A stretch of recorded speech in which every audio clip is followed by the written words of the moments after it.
Welcome, everyone, to a deep dive into, well, just a singular career, really. A 6-decade journey that fundamentally redefined what it meant to be a leading lady in American cinema. We are exploring the life and work of Diane Keaton, an artist whose style defined a generation, whose comedic timing was just unparalleled, and whose dramatic depth, often underestimated, I think. Definitely. She was unique, incredibly versatile. Yeah, and possessed this incredible ability to transition almost seamlessly, from high wire, screwball comedy to the deepest, most complex drama. Our sources, they argue she was an architect of modern acting, an icon, and maybe most accurately, the true anti-goddess of New Hollywood. That phrase, anti-goddess, it's so evocative, isn't it? And that's really what we're here to unpack today. Our mission for this deep dive is to distill exactly how Keaton transitioned from maybe a stage novelty to a defining figure of New Hollywood in the 70s. Right. And then how she maintained this level of creative output that spanned, well, all the way through 2024. She wasn't just a celebrated actress either. That's key. No, not at all. We are looking at a true polymath. A director, an author, a prolific photographer, and something maybe less known, a passionate architectural preservationist. Her creativity just extended far beyond the camera lens. We have a massive amount of material covering her entire lifespan, starting from her stage debut in, 1968, all the way through her final roles. The huge arc. And the accolades, they really speak for themselves, which we should acknowledge right up front. An Academy Award, a BAFTA, 2 Golden Globes, and the AFI Life Achievement Award, which is, that's perhaps the highest honor in American film. It really is. This immense body of work, as one critic summarized it, made her talent difficult to explicate and impossible to duplicate. I love that quote. It sums it up perfectly. It truly is a career built on self-invention, and fittingly, the sources show that process began right at the starting line. Almost literally. Exactly. Let's start with an initial nugget, something that perfectly captures her tendency towards self-invention. She was born Diane Keaton Hall in Los Angeles, right? But when she joined the Actors Equity Association, she adopted her mother's maiden name, Keaton, as her professional surname. And why? Because, remarkably, there was already an actress registered under the name Diane Hall. Wow. It was a practical decision, sure, but it marked the official birth of the icon we know. It's fascinating. A subtle administrative hurdle that kind of accidentally resulted in the creation of this legendary persona. That initial shift allowed her to define herself right from the get-go, rather than be defined by, a conflict with a pre-existing identity. Okay, so let's lay the foundations. Diane Keaton Hall, born in Los Angeles, 1946, eldest of 4 kids. Her family background is quite telling, I think, about the blend of discipline and creativity she inherited. Tell us about her parents. Well, her mom, Dorothy Dean, she was a homemaker, but also an amateur photographer, which becomes important later. And her dad, John Newton Ignatius Hall, they called him Jack. He was a real estate broker and also a civil engineer. He was noted as being half Irish through his mother's side. Okay, but what's really crucial here, according to the sources, is where that initial spark for performing came from. It wasn't like a classic Hollywood connection. No, it was her mother, Dorothy. She won the Mrs. Los Angeles pageant. Right, and Keaton later spoke about this, saying the sheer theatricality, the performance aspect of that whole event, that was what first inspired her impulse to become an actress. Wow. Her career sort of had its genesis in watching her mother engage in this very specific, almost domestic kind of performance. That immediately links her work to the complexities of American womanhood, doesn't it? Long before she ever stepped onto a major set. Absolutely. And she chose a powerful role model, too. Katharine Hepburn. Exactly. Whom she specifically admired for playing strong, fiercely independent women, a template Keaton would eventually, modernize in her own way. She honed her craft locally first, starring as Blanche Dubois in a high school production of A Streetcar Named Desire, quite a role for high school. That's ambitious. Yeah. She graduated in '63, then brief stints at Santa Ana College and Orange Coast College before dropping out to make the inevitable move to Manhattan. And Manhattan was where she stopped just dabbling and started studying seriously. She enrolled at the neighborhood playhouse and studied the Meisner technique. Okay, explain that a bit. Why is the Meisner technique important here? Well, this isn't just a biographical detail. It's pretty central to understanding her acting style. The Meisner technique emphasizes what actors call the reality of doing and focusing on genuine moment-to-moment reactions with your scene partner. Ah, okay. So how did that training then inform her later film work? It really provided the foundation for her incredible chemistry with other actors. She herself viewed acting as being only as good as the person you're acting with. Mm. It's an approach focused on ensemble, on authenticity, which is precisely why her collaborations with, say, Woody Allen or Al Pacino or Jack Nicholson feel so grounded and reactive. Yeah. She wasn't playing to the camera. She was playing with the person opposite her. You can really see that. And we see the independence, that self-possession emerge almost immediately in her professional career, right? When she landed a role as an understudy in the original 1968 Broadway production of Hair. Groundbreaking show. Very controversial for its time, especially for that famous nude scene at the end of Act 1. And this is where she gained her first bit of notoriety, wasn't it? Yeah, for refusing to participate in the optional nudity. Those who chose to disrobe, they received a $50 bonus, which is, considerable money for an understudy back in '68. Wow, $50. She spent 9 months in the production, but consistently refused the bonus and the exposure. This choice established an early pattern, really. She was comfortable pushing boundaries in performance, but only on her own terms, maintaining a very specific boundary around her personal life and image. After 9 months in Hair, then the crucial audition happened, the one that kind of led to her professional destiny, meeting Woody Allen. Right. She auditioned for his 1969 play. Play it again, Sam. And the sources say she almost lost the part. Yeah, because she was too tall. She's 5 feet 8 inches, which is about 5 centimeters taller than Allen. But she landed the role as the romantic interest anyway. And her performance was instantly lauded, earned her a Tony Award nomination for Best Featured Actress in a Play.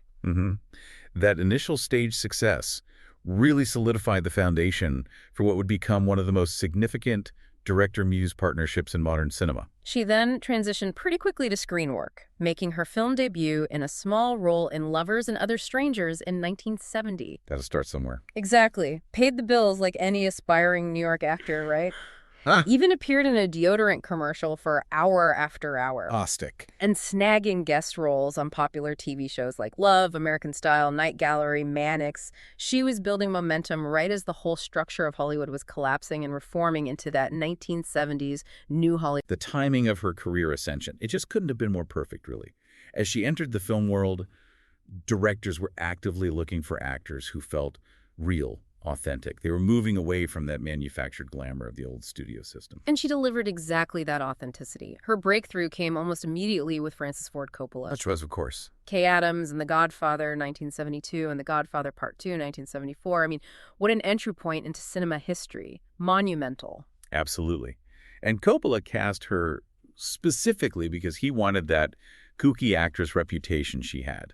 He wanted that real-life eccentricity to sort of counter the hyper-stylized, dangerous world of the Corleone family.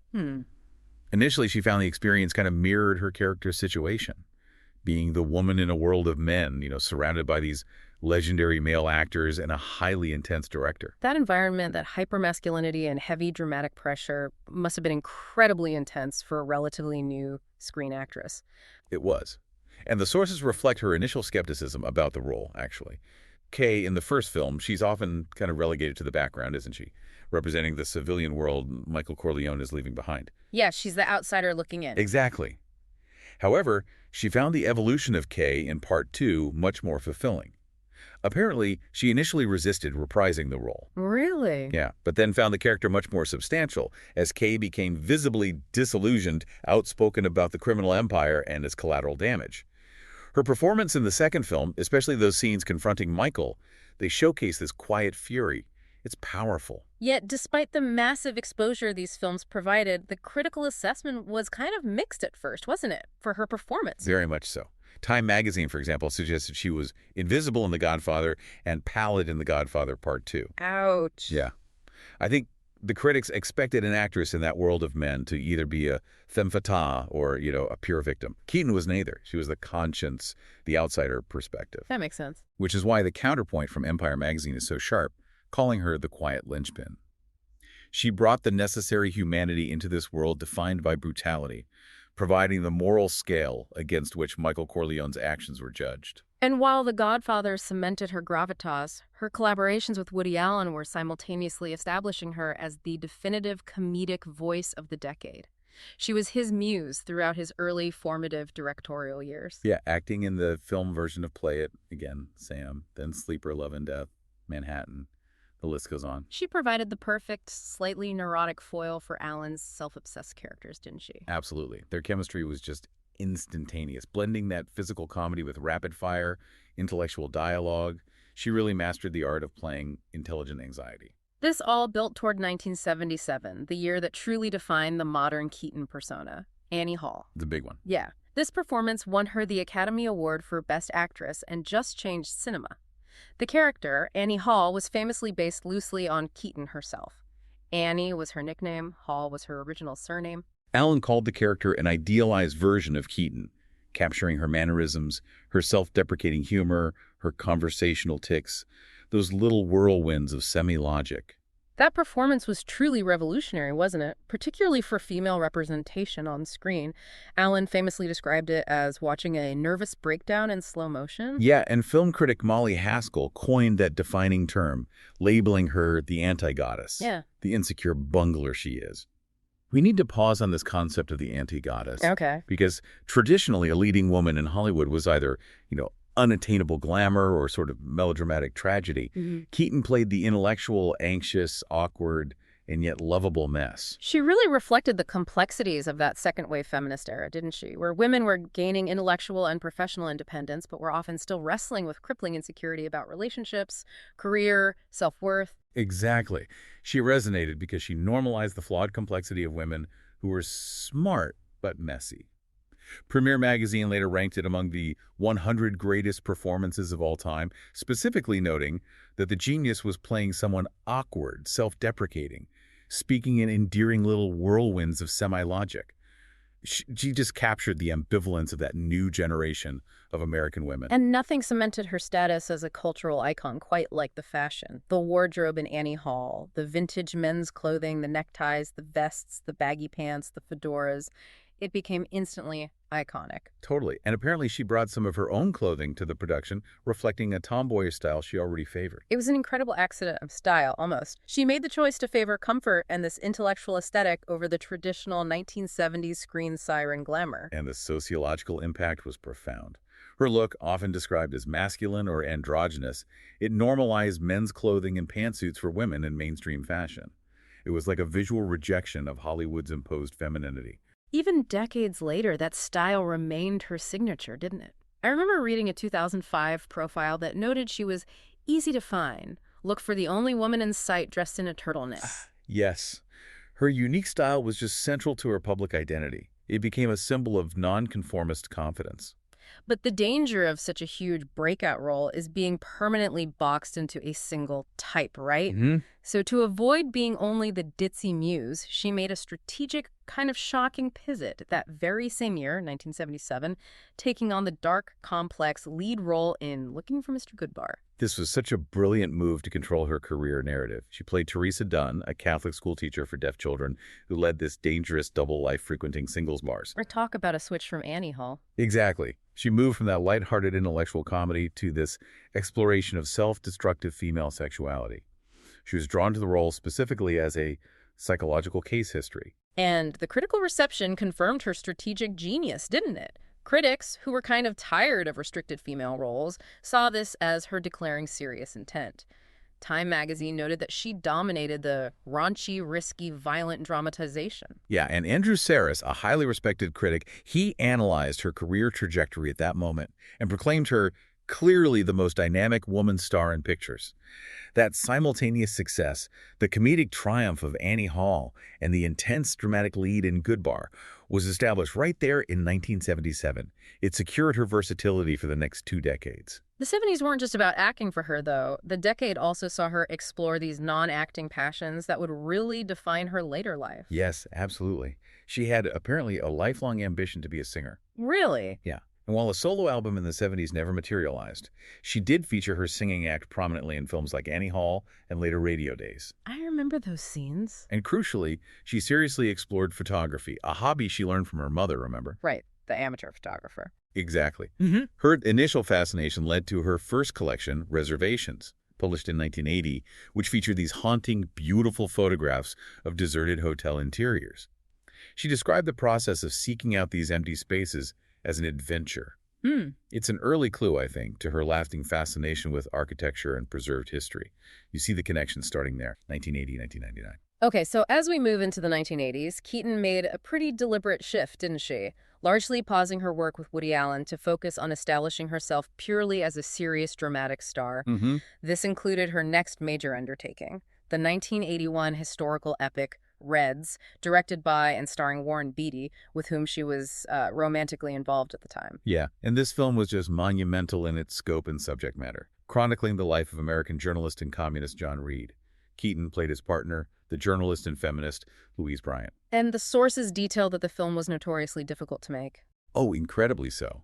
Plagued by financial issues, creative clashes, logistical nightmares in recreating the Russian Civil War era. It sounds like chaos. Keaton admitted the intensity of the process nearly overwhelmed her, saying she almost got broken by the difficulty of the role. Given the real-life political complexities of the character and the period, what specifically did she bring to Louise Bryant?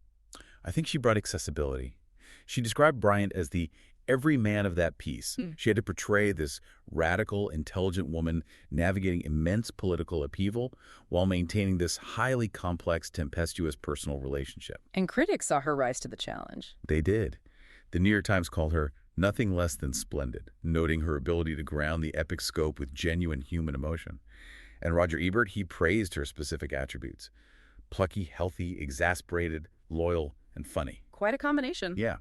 And this resulted in her second Academy Award nomination, confirming her success outside the comedic sphere she was so known for. This momentum continued into 1982 with another intense domestic drama, Shoot the Moon, opposite Albert Finney. This wasn't historical drama. This was the raw, uncomfortable realism of a marriage just disintegrating. Yeah, and this is arguably where critics truly acknowledge her dramatic muscle, independent of her famous collaborators.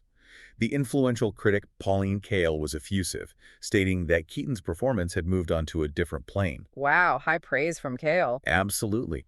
Kael concluded that Keaton had the strength and the instinct for the toughest dramatic roles, intelligent, sophisticated heroines. This critical assessment placed her firmly in the league of serious, character-driven dramatic actresses. She earned a Golden Globe nomination for it, too, cementing the success of her strategic pivot away from pure comedy. But versatility always means taking risks, right? And not every risk paid off instantly. In 1984, she took her first excursion into the thriller and action genre with The Little Drummer Girl, based on the John le Carre novel. Right, about the Israeli-Palestinian conflict. That film was a major critical and financial failure. She was widely deemed miscast, kind of struggling to find her footing in a genre that requires a very specific kind of cool detachment. Which isn't really her wheelhouse. Not really. But, we shouldn't necessarily view this as a setback, maybe more as a necessary learning experience.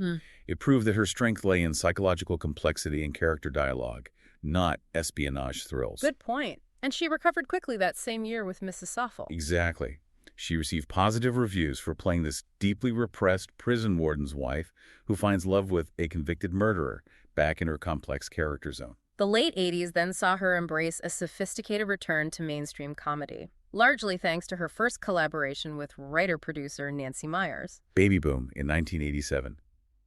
A massive commercial hit. She played J.C. Wyatt, this high-powered Manhattan career woman who suddenly, reluctantly has to care for a toddler. It let her fuse that intellectual, highly stressed persona with genuine warmth, didn't it?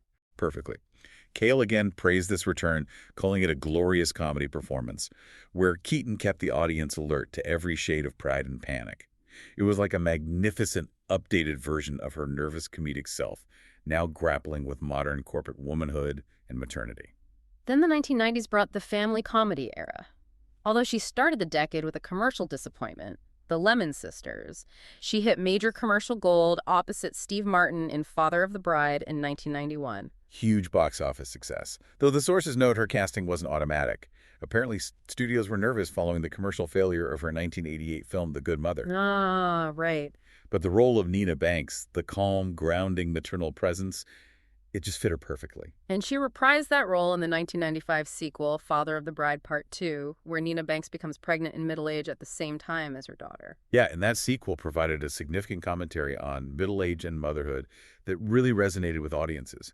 Critics started drawing that Katharine Hepburn comparison again, but this time noting her evolution. How so? Well, she had shifted from the stuttering uncertainty, maybe, of her early roles to presenting this fine and intelligent actress with a deeply felt maternal instinct. It was like the anti-goddess maturing into the approachable matriarch. That makes sense. And then, the reunion everyone was waiting for. In 1993, she reunited with Woody Allen for Manhattan Murder Mystery, her first major film role with him since 1979. Yeah, and it was a fascinating twist of fate, actually, as she stepped into a part originally intended for Mia Farrow. Oh, right. It was this playful, nostalgic return to their rapid-fire banter. Critics universally adored the chemistry, noting the wonderful ditzy sparks flying between them, proving their collaborative magic hadn't diminished at all. Earned her another Golden Globe nomination. But the true cultural and commercial moment of the mid-90s, you could argue, was The First Wives Club in 1996. Keaton herself stated this film saved her life. That statement, it just speaks volumes about the power of that particular film, doesn't it? Starring alongside Goldie Hawn and Bette Midler. What a trio! Right. The film focused on divorced women seeking revenge. It wasn't just a hit. It was a cultural phenomenon, especially for middle-aged women. It grossed a massive $105 million in North America and gained this enduring cult following. It really validated the commercial potential of films centered on the experiences of older actresses. We also have to give sufficient time to her sustained directorial efforts during this period. She was actively pursuing directing while maintaining her high-profile acting career. In 1987, she directed and edited her first feature-length project, the documentary Heaven. Yeah, exploring the highly abstract topic of the afterlife, apparently driven by her own background. She explained she was always pretty religious as a kid and wanted to explore these questions visually. How was it received?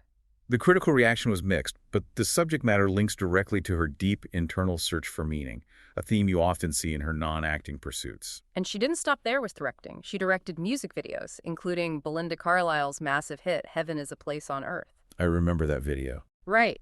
2 television films, and even an episode of David Lynch's cult series, Twin Peaks. Wow, Twin Peaks. That's cool. Yeah. Her first theatrically released narrative film followed in 1995, Unstrung Heroes. Unstrung Heroes, adapted from a memoir, was generally well-received and explored family dynamics, another recurrent theme in her work.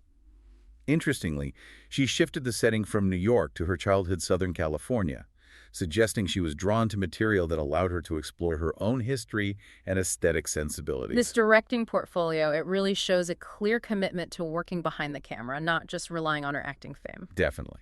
She rounded out the decade with a powerful return to serious drama in Marvin's Room, 1996, playing Bessie, a woman with leukemia, opposite Meryl Streep and Leonardo DiCaprio.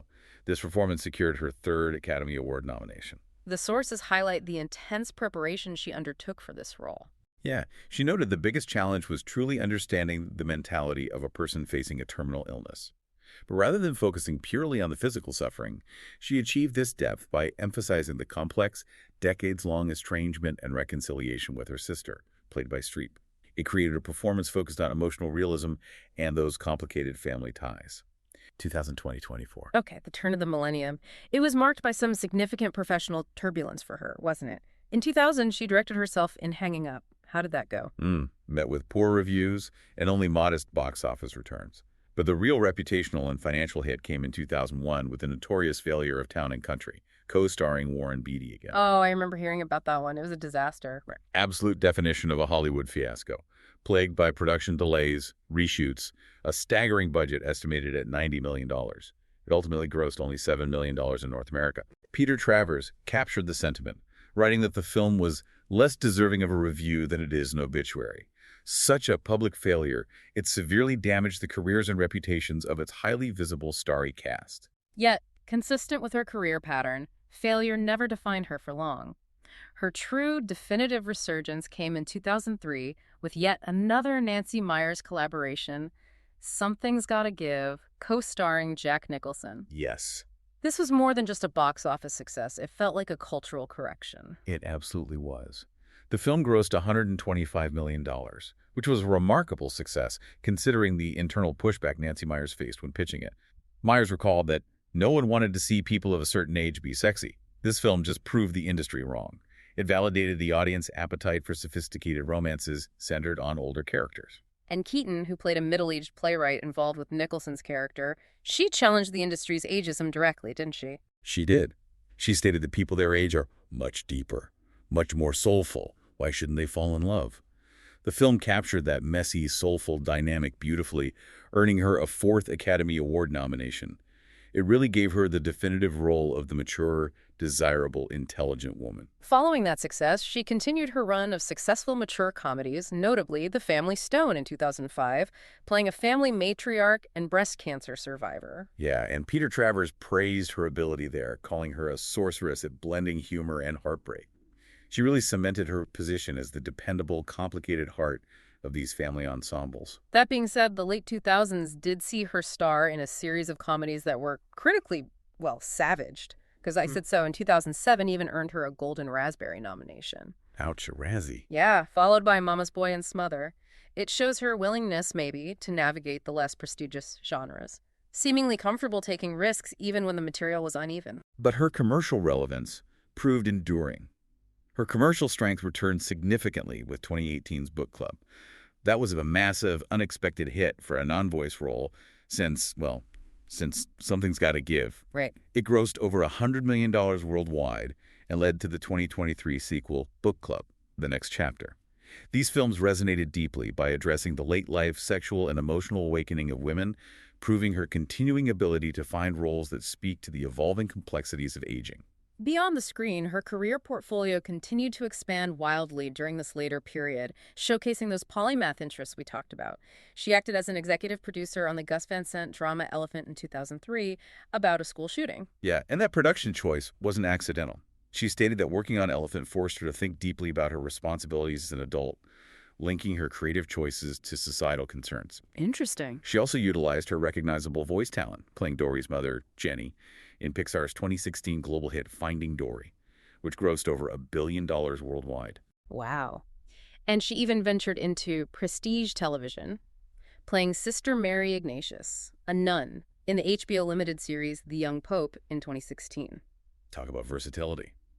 From comedy matriarch to serious cable drama nun, she just continued to choose projects that span the entire creative spectrum. But arguably her most consistent and defining work outside of acting was in the literary and design world, an area we definitely need to explore in depth. Absolutely. She authored multiple books, starting with the memoir, then again in 2011, which was deeply personal because it relied heavily on her late mother's private journals. Using her mother's writings provides such a unique window into her persona, doesn't it? What did the sources reveal about that internal connection?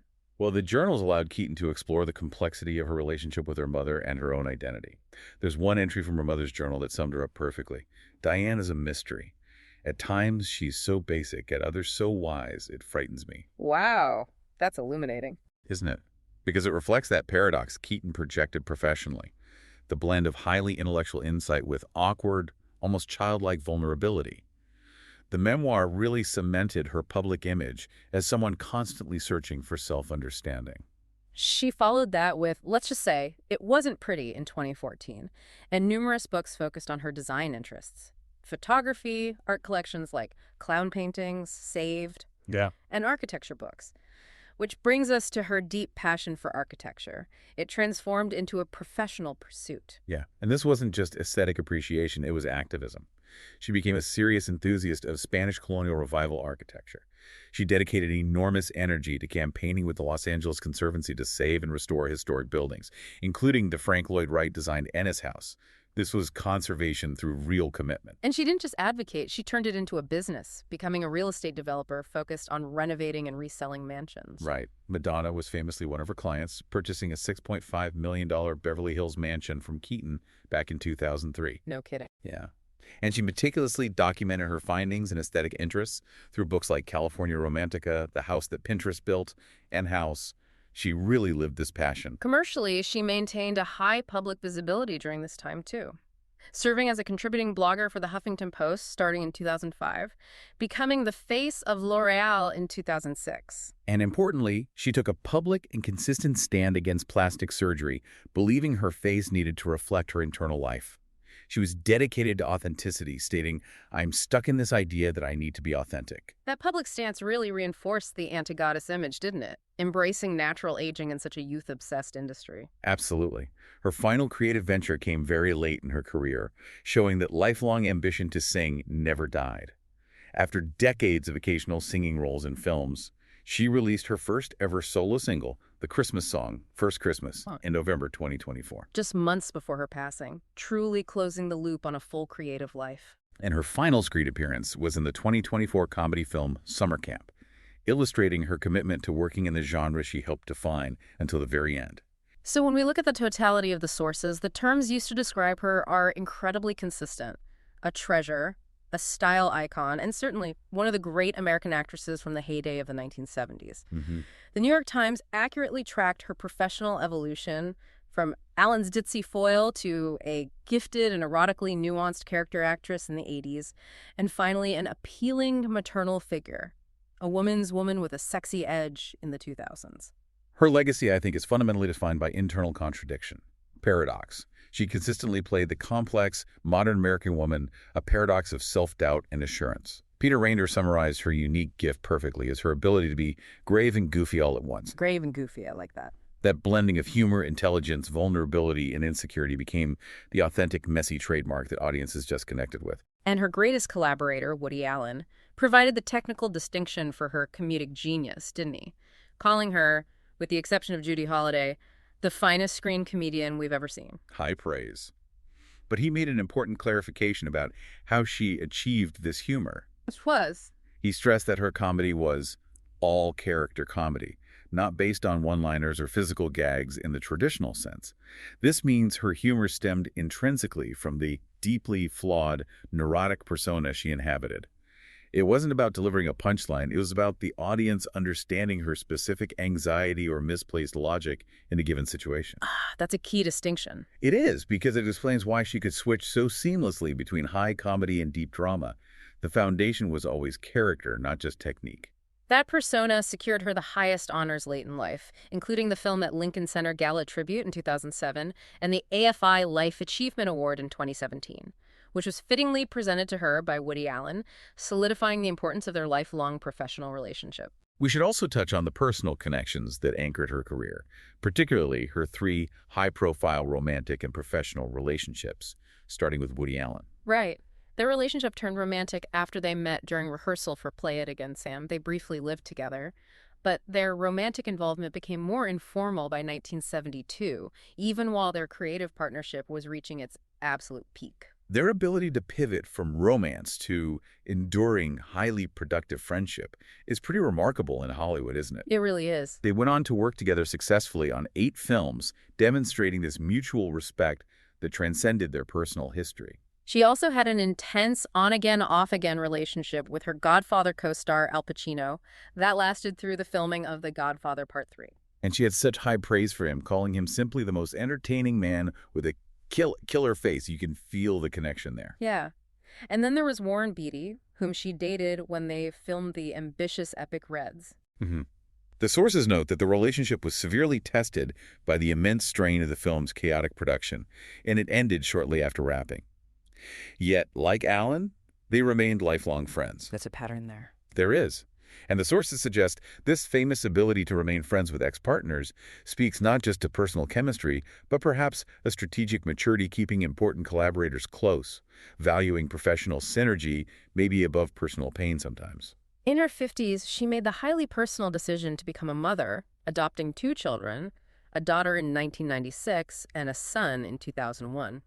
Yeah, she described motherhood as the most completely humbling experience she ever had, a statement that really underscores how deeply she cherished her identity outside of the Hollywood structure. In terms of her personal life and belief system. Well, she was raised Free Methodist but became agnostic, which, as we discussed, directly motivated her documentary Heaven. She also maintained a vegetarian diet from around 1995 onward. She really pursued a full, rich life right up until the end. Her health declined in the months before her death on October 11, 2025.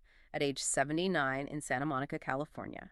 The cause of death was confirmed as bacterial pneumonia. And the outpouring of tributes was immediate and widespread, reinforcing her broad impact across generations and genres.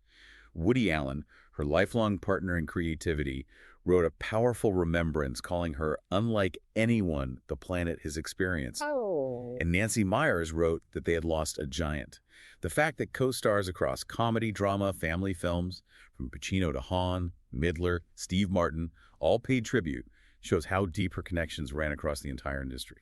So our final synthesis of her career, it really is that she carved out a totally unique space in culture. She had the intellectual capacity to play the serious hero in Reds, the comedic brilliance of Annie Hall, and the emotional warmth of the dramatic matriarch in The Family Stone. All while breaking every traditional style rule. Exactly. And dedicating herself intensely to creative pursuits outside of acting, whether it was direction, photography, or architectural preservation. Her enduring image, that Keaton persona, it's defined by that powerful mix of wit, insecurity, high intelligence, and perhaps most importantly, a principled refusal to conform to the traditional ideals of a movie star. Natalie Portman captured this perfectly, reflecting that Keaton inspired her because in her roles, she let women be weird on screen. She let women be weird on screen. I love that. And that leads us to the final connection we want to leave you, the listener, with, considering this deep dive into her architectural and photographic pursuits. We know she had this lifelong professional commitment to conservation documenting and fighting to preserve spaces and historical styles from the past, like those Spanish colonial revival buildings. So the question is, How did this intense interest in preserving the aesthetic structures of the past, whether it was vintage clothing or historic buildings, how did that paradoxically inform her ability to constantly reinvent herself as a fiercely modern actress? it's the profound paradox of her appeal, isn't it? She seemed to find freedom in the structure of the past, whether it was the vintage menswear that gave her confidence or the historic architecture she fought to save that provided her with creative grounding. That commitment to recognizing and preserving authentic aesthetic history somehow enabled her to become the face of modern complex womanhood on screen. She used the structure of the past to define the freedom of the present. Exactly. It's a fascinating thought to explore further. Thank you for joining us on this deep dive into the singular career and polymath pursuits of Diane Keaton.